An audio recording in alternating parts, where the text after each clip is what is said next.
Speech off.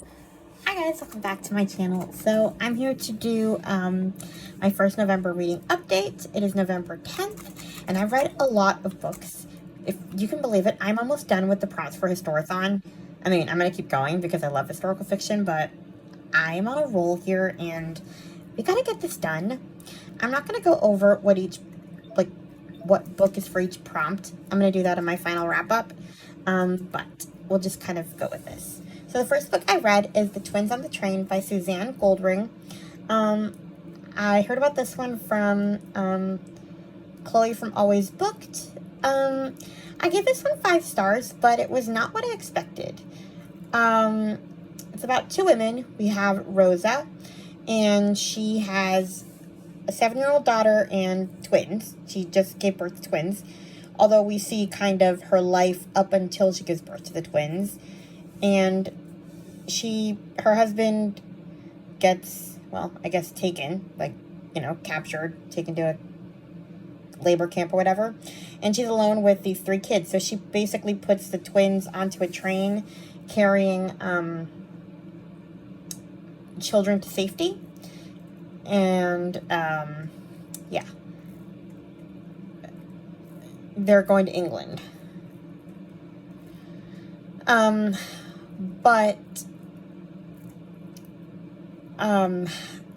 reason that I say that it wasn't what I expected is because basically, the majority of the story is all of the things that happen up until the twins end up on the train.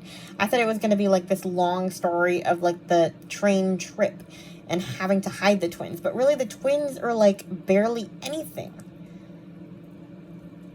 of the story. The majority of it is the story of, what's the lady's name? Dora. She and her husband, well, she is a Quaker woman, and she basically is helping get these kids to safety. So we see kind of her and her husband getting married and all of that, and then, the reason why she starts helping these kids. And she also has a cousin too who gets into some trouble with Germans, and yeah, it's the whole thing. But it was a good read. Like, I really enjoyed it. I mean, for what it was. It wasn't what I expected. And I was like, okay, when are the twins coming into this? And the twins were in it like the last maybe 25% of the book, and the danger of them being on the train was barely a blip. It was just, okay. I don't know. It wasn't what I expected, but it was alright. Then I listened to Anne of Green Gables. It was a play, basically a dramatized version on Audible that was written by Abby Hines. Megan Follows, the one that portrayed Anne in the versions that we grew up with, she basically helped produce this play. So, but it's literally the same story. It's just actors and actresses kind of acting it out.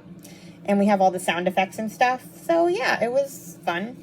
I might just go on to Anne of Avonlea instead of, rereading the way I planned to, the original Anne. Really, there was nothing that they left out of the play. You guys should listen to it. It's an Audible original. It's called Anne of Green Gables, obviously. And yeah, look for Abby Hines, Abihines. It's really good. 5 stars. Then I read The Wings of Poppy Pendleton by Melanie Dobson. I gave this one 5 stars. I heard about this one from Lou from Christian Faith and Fiction. She talked about it last year in her new release videos, and I've had it for a year, and I finally read it, and whoa. Think of this as the Christian fiction version of The Lake House by, what's her name? Kate Morton? Is her name Kate? I'm blanking out. I'm tired. I was babysitting twins all day. Anyway, yeah, it is amazing. It's, wow. Yeah, Kate Morton. Anyway, but yeah, it is the Christian fiction version of The Lake House. And you've got 2 timelines. 1907, Poppy Pendleton goes missing from her parents' castle in New York. And they live in a castle in Thousand Islands. I never heard of this place. So she's gone, and her father is found dead in a smoking room. And then we have the timeline in 1992 where Chloe Riddell, she lives on that island in the shadow of Poppy's castle, now in ruins. She is not really that interested in the mystery of the kidnapping. She is trying to preserve the island she inherited from her grandparents and reviving their vintage candy shop. And then one day, a girl named Emma just shows up on Chloe's doorstep with not very much except for a scrapbook that connects her to the Pendleton family. And then this reporter arrives at Chloe's candy store asking questions about her grandfather. Chloe decides to kind of help him dig into the past because she thinks it'll help find Emma's family. And kind of goes from there. So it really is like the Lake House. You have this missing child mystery from forever ago, and then you have this present day storyline where they're trying to solve this. It's wow. Like, really, the only difference is that the kid's older. I mean, well, there's a lot of differences, obviously. It's not the carbon copy story, but it is good. And there's some faith elements in it. But really, I don't think this is like hardcore Christian fiction. I think if you want to ignore the God stuff, you can totally ignore it for secular readers. This is a really good book. 5 stars. Then I read Head in the Clouds by Karen Widmeyer. I gave this one 4 stars. I heard about this from Katie from Paperbacks and Ponytails. She actually recently talked about it in like a recommendations video that she did. She read it a while ago, but she talked about it again, and I decided to read it for, well, the historical romance prompt for historuthon. This is hardcore Christian fiction, this one. This is like scriptures throughout, prayers throughout. Like, this is, if you're not a Christian, you will not like this book. That kind of Christian fiction. So we have Adelaide Proctor. She is, honestly, I didn't like her too much at first. She is just so into getting married that she's annoying. Like, storybook hero. She wants, Prince Charming, and honestly, Prince Charming people annoy me. And so she gets kind of,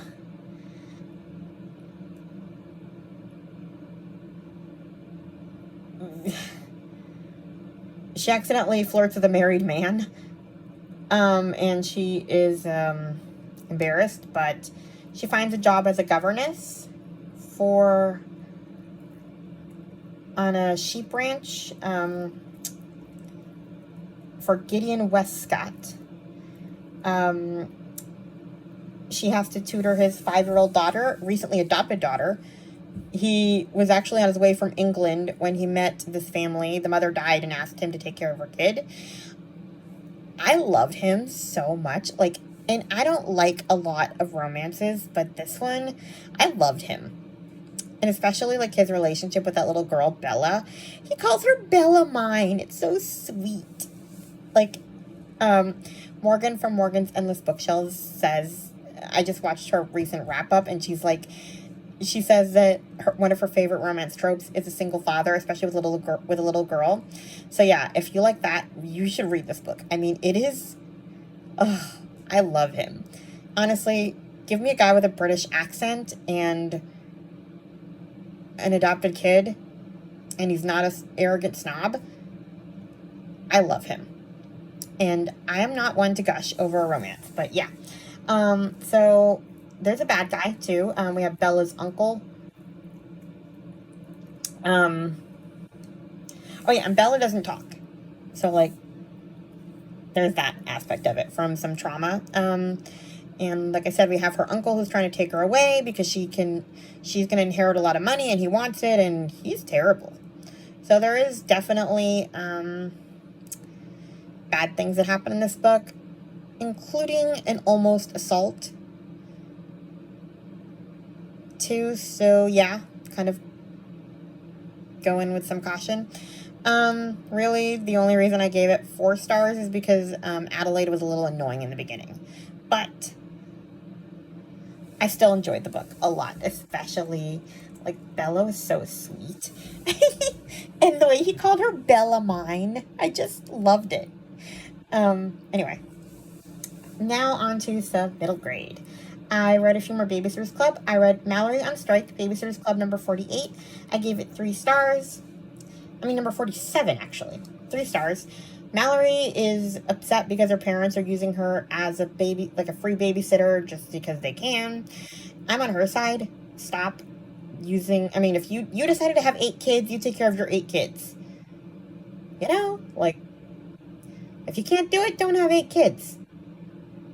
Anyway,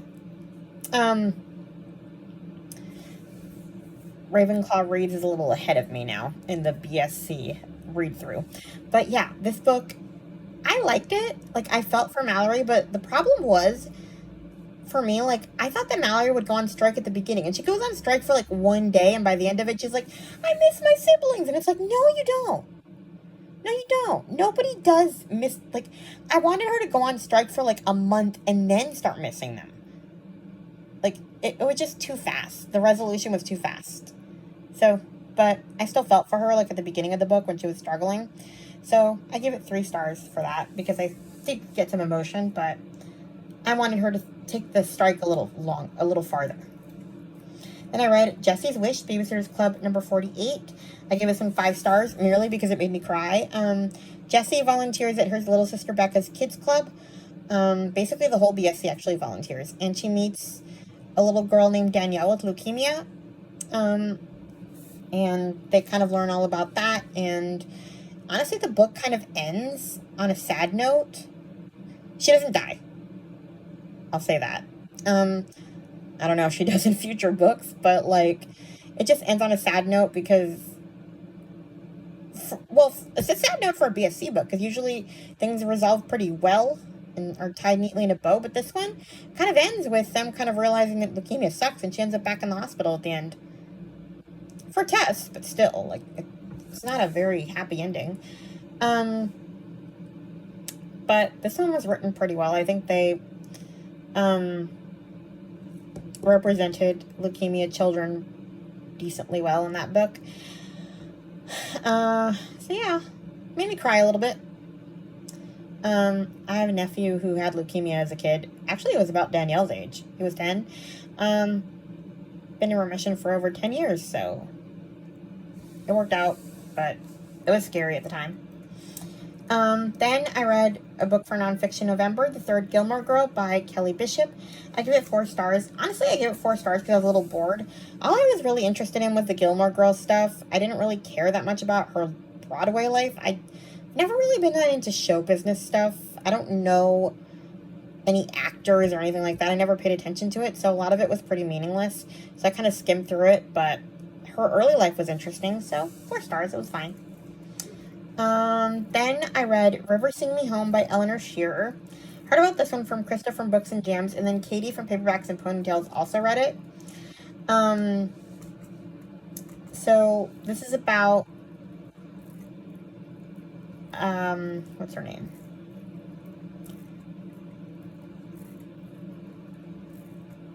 I'm trying to read the...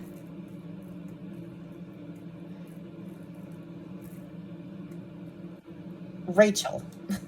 So basically this takes place in Barbados. I did not know much about slavery in Barbados. But yeah. Basically, the master of the plantation in Barbados gathers the enslaved people and announces that the king has decreed an end to slavery. As of the following day, the Emancipation Act of 1834 will come into effect. But then he announces that they are no longer his slaves. They are now his apprentices, and no one can leave because they must work for him for another 6 years. So Rachel decides to run away because she needs to find her children. They all got sold away from the plantation at different times, and she doesn't have any of them. The 5 who survived birth. So, yeah. She goes on a journey to find them.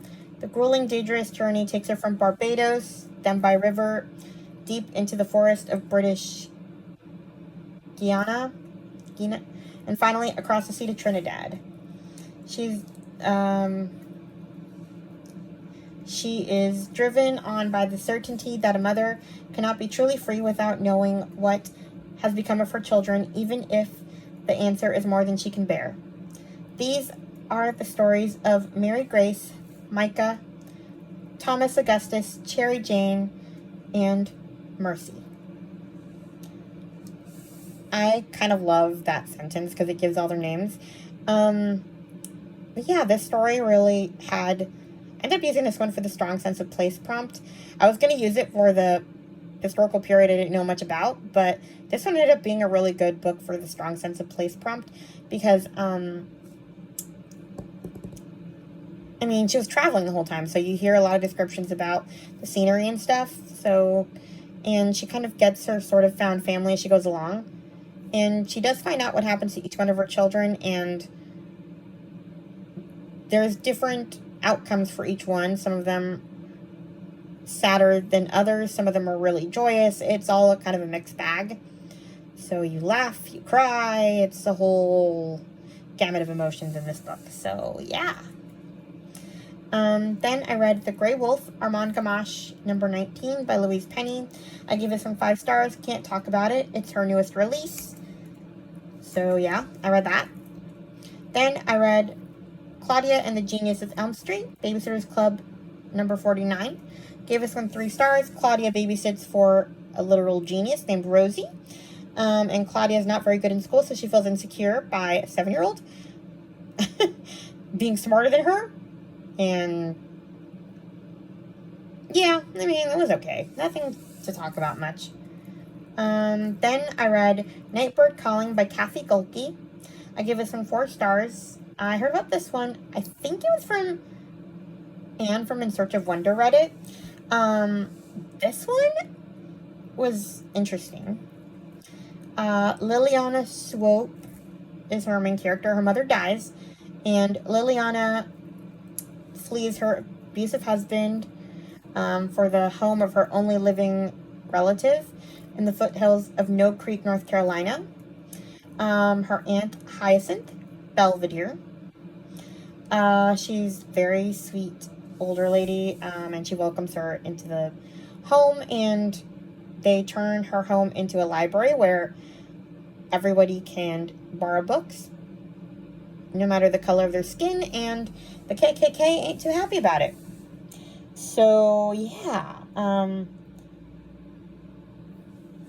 it's kind of, there's a lot of violence in this book, but there's a lot of faith in this book, too. The interesting thing about this book, well, is the faith, really, because the other 2 books by Kathy Gulke that I've read, I guess because they were from World War II historical fiction, a lot of it was, like, Jewish faith, like, you know, kind of the traditions that they had, so I didn't really think much that she was, like, a Christian fiction writer, but I see it more in this book, because this is not necessarily, like, Jewish. I mean, I know there's some Christian overlap in the Jewish faith, too, but you know what I mean. It's just, I didn't really clock that she was a Christian fiction author at the time that I was reading her other 2 books that I'd read. But yeah, I really enjoyed this book. The only reason I give it 4 stars is because the little girl in this book was so annoying. What was her name? Celia Perkins, I think.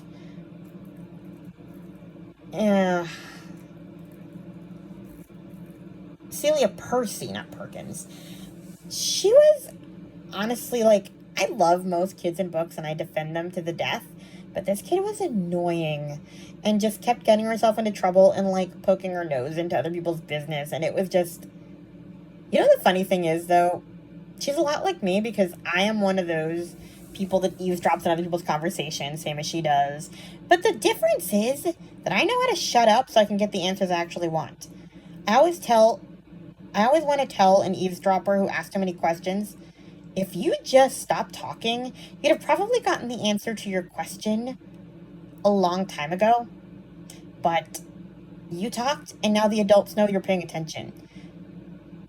Children, if you're watching, the best way to eavesdrop is to be invisible. Do not ask questions. You will find out the answers in due time. Until then, zip it.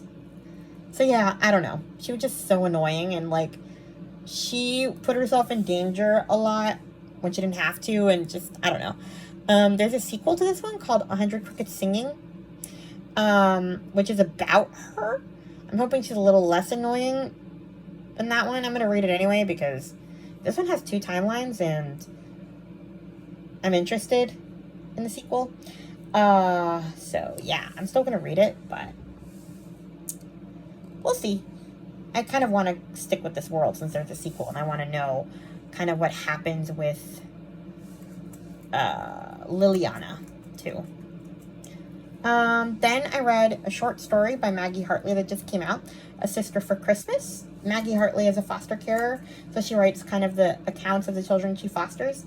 I gave this one 5 stars. This is about a girl, Jasmine, who wants to... Basically, her mother is kind of essentially a drug addict, and she has another baby, Pearl, and she pretty much neglects her, and Jasmine finds Pearl, like, in her crib in her own, you know, filth, pee, and so she takes her, and then she has to, they make her put her in foster care, and she's only 18, but she wants to adopt her, and the system doesn't want to let her. They want her to go to a childless couple, and kind of the sort of the debate is, why should this 18-year-old girl have her when so many childless couples are out there begging for a baby? So what's better, biology where it could end up bad, or just let's not risk it and just let this childless couple have her because they can afford, you know what I mean? Like, it's kind of that age-old dilemma of what's better, biology or stability or money. Is it better to be in an adopted home with lots of money versus in your biological family's home with less money? Age-old question. Obviously, anyway, it's A Sister for Christmas, so obviously she gets her in the end. 5 stars. I was obviously on Jasmine's side. Like, there's the social worker was, like, really terrible to her, and I couldn't stand her. And the last book I read was The Shore of Forever by Alora Maxwell. I give this one 3 stars. I heard about this one from Lindsay's Little Library. It was about these 3 different people who kind of come together from the sinking of this ship I'd never heard of.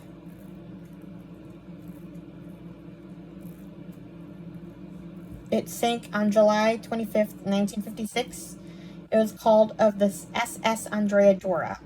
So these 3 different people, Eloisa Nicoletti, she's actually on the ship that sinks. Adeline Darbon, she's on a different ship. And then Arden Lund, he's on the Swedish ship that crashed into the Andrea Doria. And so these 3 people sort of meet up during that time. So Arden kind of helps Eloisa, and Adeline meets up with them. Well, I can't really tell you why, but I thought that this would be this is another book where it wasn't quite what I expected. I spent the majority of it kind of talking about the different lives of these 3 people, and you only see them kind of come together toward the end. And the sinking of the ship was like the last, 25% of the book. So like the rest of it was just them kind of living their lives. You don't really understand how they meet up. And then also you were kind of going back in time in their lives too. So it was like, I don't care. It was too short for me to care about any of them, I guess. Like any of their like backstories. So I gave it 3 stars because I was compelled enough to finish it. But anyway, so my week kind of ended on that note. bunch of 5 stars and then a 3-star. So, yeah, that's what I read so far this month. I'm currently reading Authentically Izzy, which I almost put it down because I hate Josephine so much. She's the kind of matchmaking person, or honestly, she's the person that makes me hate romances. I almost stopped reading it, but the book quotes from Izzy made up for it, so yeah. Who knows? And I do like Penelope and Luke, so I might be convinced to read the other books. So Amanda, I don't know, whoever else has read this book, let me know what you think. By the way, here's another thing. I decided to call Josephine JoJo for future reference because Penelope calls her Josie, but I think Josie's too cute for her because I can't stand her, and I think she would hate JoJo even more than Josie. So what do you think? JoJo? It's such a boy name, and she's such a prissy, annoying woman. She deserves to be called JoJo. Anyway, that's all I have. Please like, comment, and subscribe, and I'll talk to you guys in my next video. Bye! Speech on. Stop recording.